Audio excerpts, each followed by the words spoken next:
Yes, people, how's it going? Welcome back to Lily White Lane. Hope you're doing good. Hope you're keeping safe and well, and having a smashing Thursday and deadline day. Probably not to be honest, if you are a Spurs fan, because we ain't done anything so far today. But we're starting to hear a few more rumours, a few more reports that could turn into something in the next few hours. So we'll see how those turn out. Bryan Gil, that's the first piece of news, as I say. Bryan Gil staying at Tottenham Hotspur. And as soon as I heard that news, I thought, okay, that's our business done, and it'll probably still be that. It might still be that. I thought, right, okay, that's our business done. 100% over. We're keeping Bryan Gil. We won't need to bring in anyone. Job done. That's our transfer window. Start to rate it, start to give your opinions on it. But we're hearing a few more rumours, a few more rumours, a few more reports in the last hour or so. And the first one that comes to mind is Gelson. Tottenham considering a bid and a move in the last few hours of deadline day for the winger. Currently playing for Monaco, as I say, in Liga. And I like this guy. I really like this guy. I think he's 27. I think, look, he's had a couple seasons in France where he's gone under the radar. He hasn't had bad seasons, but he hasn't had phenomenal seasons like he had at Sporting Lisbon. He was brilliant a few years ago at Sporting Lisbon. He was the next big up-and-coming youngster, and he's had a few poor seasons at Monaco. But the last couple, he stepped up, this guy. He's great in one-on-one situations. I think he's got bags of ability, a ridiculous amount of pace. And especially when you look at Conte's system, Dan James just has pace. That's the thing. This guy's got some skill. He's an intelligent winger. And he's really, really pacey. So, look, I could see us signing him. I think he'd work with our counter-attacking style of play. And if we did bring him in, that may enable us to, send Gil out on loan or sell him, as I say, I think it could be a big deal for us. So, look, well, not a big deal, but it could mean something. It could make Bryan Gil potentially go, as I say, with him not leaving Valencia. Apparently Valencia aren't very happy with that. I can give a toss in all honesty, but look, Bryan Gil, we'll wait to see if he goes, but that'll all depend for me on if we decide to go for Gelson. But look, I like this guy.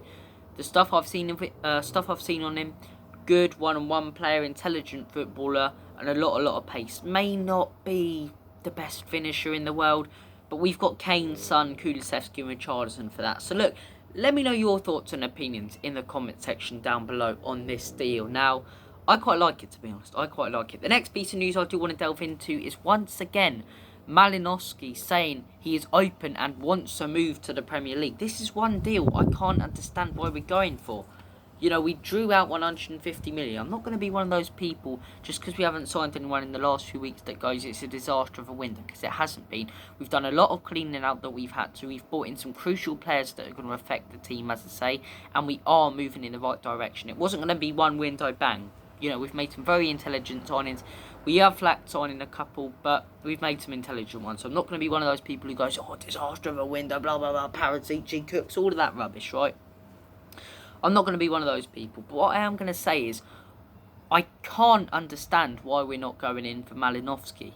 And if the reason is money, it's a clear lack of ambition from our owners when it comes to this deal. I think our owners have shown ambition in times during this transfer window, bringing in the likes of Perisic and a very clever signing early on, Bissouma, getting him down to 25 million, Richarlison for 50 million with add-ons potentially. I think that's really, really clever business from Spurs. But this guy, Ruslan Malinovskyi, he's a talented player. He's 29 years of age and he's proved it for Ukraine, and he's been a fantastic player for Atalanta. The club want to let him go. He's got, 1 year left on his contract. They want to let him go before his contract runs out so they can make a profit off him. He wants to sign for Spurs. He said himself time and time after again, he wants to move to the Premier League. He wants Antonio Conte. He wants Tottenham. Yet we're not going in for him. If we went in for this guy, we get this deal over the line. It's not going to be one of those which is really tough to negotiate, because he wants to sign for Spurs. So if we went after him, it'd probably be as simple as, okay, we want to buy this guy. Okay, cool. Straight on to negotiations. No sort of bidding war, in my opinion. So, look, I don't know why we haven't gone in for this guy. Someone, if you have any information on why we haven't, please let me know. But look, I rate Ruslan Malinovskyi. I'd love him at Spurs. Hopefully we can make a move for him. Another one Traore, I mentioned it in my video earlier. Wolves letting go of a couple players potentially, or no, yeah, letting go of Dendonka they have, and they're looking to bring in 2 players. Now, hopefully that means that they'll be hanging on to Traore a bit loosely. But the thing is, for me, would we go in for a bid? It's not such, are they willing to let him go with Traore, Malinovskyi, any of the players we've been linked with today? Are we going to go in for a bid? You know, it's a puzzling one with Malinowski. I don't get that one.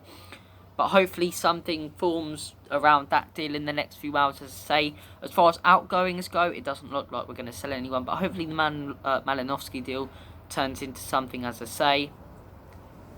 And look, not just that, Gelson, as I say, Gelson Martins, I rate the guy. If we can bring him in, I'll be alright with that. I'll be like, okay, we've got 7 decent attacking options. If Hill doesn't really want to play for Spurs, okay, we've got 6 real decent attacking options up front that we can rotate. You look at that and then you go, okay, it hasn't been the best window, but it's going to take time. It's not a one-window transformation. Look at Arsenal. It's taken them 3 years to get to the point under this manager in his project where they wanted to be. 3 years to get to the point in the project where they wanted to be, right? So it's not just going to be one summer with Antonio Conte and bang, we're challenging for league titles. Even Antonio Conte said that. And I'll do a transfer review of our Windows business either tonight or tomorrow. But my opinion on it is we've made some very clever signings. It's been a decent enough window, but it has been lacking other positions that we could have capitalised on. So look, these 2 deals, Malinovskyi, Gelson, Martins, we'll see what happens with those 2. Thank you for watching this video. Take care of yourselves. All the best. God bless. Enjoy the rest of transfer deadline day. Hopefully Manchester United lose later with all their new signings and clamour. And as always, up the Spurs. Come on, you Spurs. In Conte, we trust.